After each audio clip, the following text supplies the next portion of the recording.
Yo, it's your boy K-Law, back with another video. Yeah, it's been a little minute, but your boy back. Y'all hit the like button for your boy. Hit that subscribe button. Share this video to somebody, even if you don't think they can use this information. Just share it to somebody just to share it to get your boy back in the algorithm, you feel me? So check it out. So remember I told y'all when I was at my first main prison, they threw your boy in the laundry. So I'm in the laundry. I'm hustling up out of there. Plus mom dude sending me bread on the regular.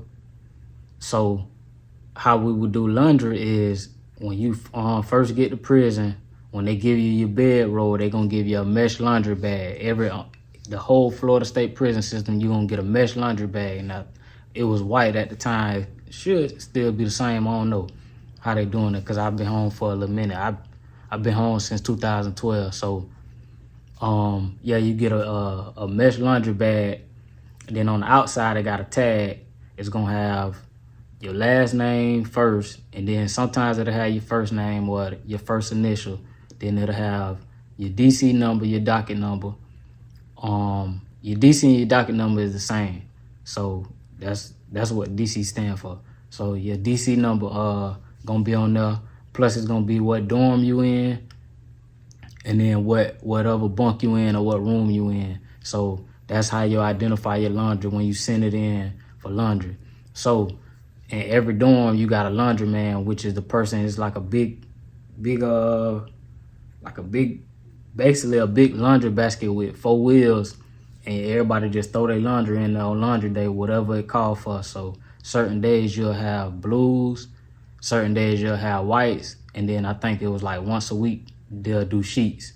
And you throw it in your laundry bag, tie it up so it don't come loose, and then you throw it in the laundry basket, and then the laundryman for the dorm, he gonna take it down to the laundry room of the prison, and that's where I worked at. So I used to have people on the payroll for me to wash their laundry separate. Yeah, y'all know what I'm trying to say. So yeah, I'm trying to wash I wash their laundry separate. You know what I'm saying? And they pay me on a weekly basis. You know what I mean? So I had quite a few people on the payroll too. I probably like at the time at this prison it was 4 dorms. So I had people from my dorm. I had at least 5 to 6 people from each dorm that was paying me separate to wash their laundry separate. Because what we do in the laundry room, basically, when the laundry baskets come in, we'll do one dorm first. We'll wash it, then we'll dry it, then we'll do the next dorm second, then we'll, you know what I mean, like that. And then the other people who worked in the laundry with me, they had their people too who they would wash separate. Because when you washing the whole dorm, all we do is we hit a button and the laundry dispense, and trust me, it's not enough for you to wash one whole dorm in that wash. And a lot of times it ain't like all the bags don't go in there at one time, but if you ain't paying us, we ain't finna be putting no extra soap in there. That's what the hustle game for. That's what people pay you for. Hey, put some extra bleach in there, extra soap, so your stuff come out clean. That's what, you know what I'm saying, that's what people used to pay me for, or pay whoever they had, you know what I'm saying, working in the laundry. You know what I mean? That's what they paid them for. So this one time I had this dude, I don't really know the dude like that. I had met him in prison, and he didn't even sleep in my dorm. But he was, you know what I mean, he was a decent dude. Like I used to see him on the yard sometimes. Like I say, we ain't really talk until he came to me about getting on the payroll to do his laundry. So, you know what I'm saying, he get on the payroll. He an older dude too, he was from like Lake City, like North Florida. Probably like, it's past Gainesville, because I was at Gainesville CI at that time. It's close by like Jacksonville area, but not that far, but it's close by Lake City. So yeah, so he from Lake City, older dude too, probably like old enough to be my dad at the time. I was, 21 when I went to prison. I turned 20. By this time, I think I was 22, because I went in November of 2008, and then my birthday is in January.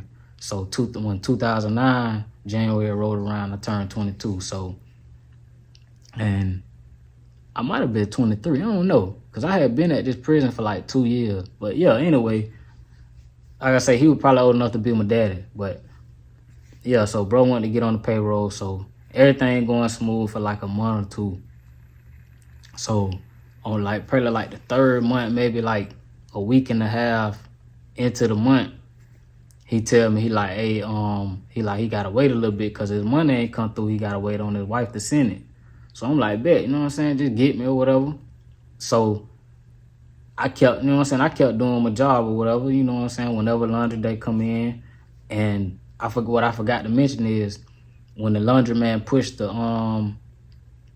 when he pushed the laundry down to the laundry room, he used to have like, if it was my, just say A dorm, when A dorm come, everybody who I had in A dorm, he'll have off to the side, like tied up a little bit. That way I know it's my people.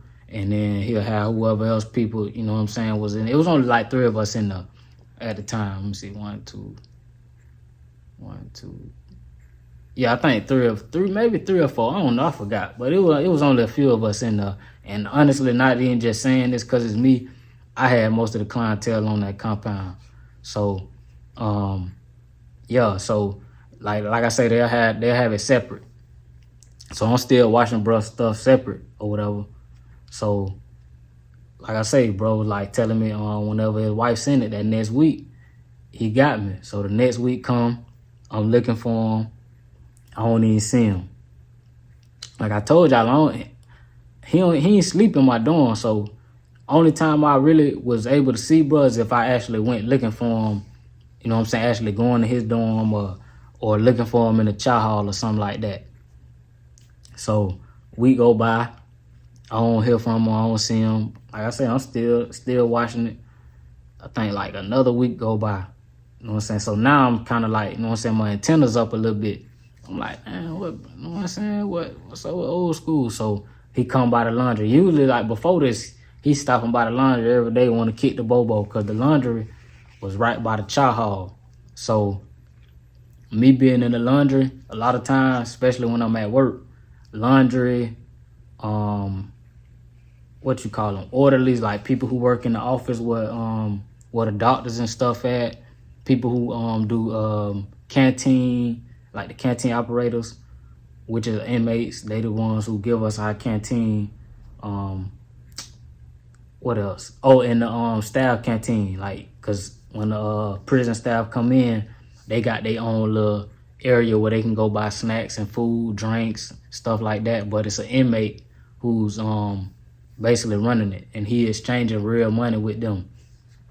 But so yeah, you know what I'm saying? So I used to go first, go to chow hall, then I used to go back to the laundry. So every day he used to come by the laundry after his dorm be done 8. But they going back to the dorm, he want to come by, kick the bobo and all this. Since he old, man, I ain't seen him. So like I say, that second week go by, now I'm looking for bro, you know what I'm saying? I ain't necessarily looking for him, but I'm like what, you know what I'm saying? What bro at? Bro ain't came and paid me. Everybody else been paying me like they should. He the only one that ain't really paid me. So like I say, that second week, I looked for him. I ended up seeing him on the yard. So I walk up on him, man, what's up? I thought you had me. Oh yeah, I got you, man. Man, she playing around, man. Now she ain't sent much as she was supposed to, but I got you next week for sure. So I'm like, bet, you know what I'm saying? And that, like I said, at this time, I'm living decent, so I really ain't hurting for it. You know what I mean? Like I ain't hurting for it, but me, I stand on principle. So it be about principle with a lot of stuff with me. So even if it was petty, you know what I'm saying, it was still about principle. And I wasn't finna, at the same time, I wasn't about to crash out too, because I was in a good position to where, you know what I mean, like I'm able to, you know what I'm saying, hustle out the laundry and make extra money just in case. Like, just what if something would have happened to my mom while I was in the, you know what I mean, and I ain't had no type of hustle. So that's, you know what I mean, like that's how I thought. He basically told me his wife hadn't sent him that much. He got me next week. So like I say, at the time, like I said, I ain't really hurting for nothing. You know what I'm saying? I ain't hurting for no food, so I ain't really too much worried about it. But at the same time, it's the principle behind it. You know what I'm saying? You got me doing something for you. You supposed to be paying me on the regular. You know what I'm saying? Like, Cause my thing, you should have just cleaned your face first or whatever she sent you. You know what I mean? If you can't afford to do that, then you shouldn't be, you know what I'm saying, trying to get your laundry washed separate. Your laundry gonna get washed, but you know what I mean? You trying to do all this extra stuff and you ain't cleaning your face. I ain't say this, but this is what I'm thinking. So the next week go by, I don't see him. So probably like a few days go by after that, like I say, that next Friday. It's always, most people they'll say like their money will come on like a Thursday, Friday, sometimes Saturday, depending on how they people had sent it back then. Cause if they like did a money order, it'll take 24 to 72 hours to hit. So like I say, the next week go by after he done told me he got me next week. And then, like I say, a few days. So I end up going to bruh dorm. Now, when I go to bruh dorm, like I said, I ain't going there. I went in there by myself. I ain't going there on no tough guy, you know what I'm saying? I just went looking for him, like, hey, you know what I'm saying? What's going on? He like, man, I got you. I ain't trying to buck. I got your nephew. And he's now I'm nephew. You know what I'm saying? I got your nephew. So I'm like, when, bro? You been saying that for a few weeks now. You know what I'm saying? I'm like, bro, it's $5. You know what I'm saying? You paying me $5 a week. You know what I'm saying? $5 in canteen, you know what I'm saying, to wash your stuff separate from everybody else. You know what I mean? So he's like, I got you. So I was like, all right. So I let that the whole week go by. Like I said, I went in there probably like on a Monday or Tuesday. I let the whole week go by. Let the weekend go by. He still ain't paid me. He ain't came and said nothing. So what I started doing, like I told y'all, everybody, you know what I'm saying, when the dorm people push the dorm, when the laundry man pushed they dorm laundry to the laundry room, you know what I'm saying, now we take control and wash it and dry it, you know what I'm saying, put it back in the stuff. So what I started doing, I started taking out socks and stuff. So he had socks, I'd take out like a pair of socks. You know what I'm saying? I had like shirts missing. You know what I mean? What I ended up doing after a while, he still wasn't catching on. Like I ended up not sending his laundry down there at all. They had to wake the laundry dude up who worked in the dorm. The dude from Polk County. They had to wake him up and take him down to the laundry at nighttime. The sergeant had to take him down to the laundry so the dude can get some sheets. And then what happened? I want to say that was like that.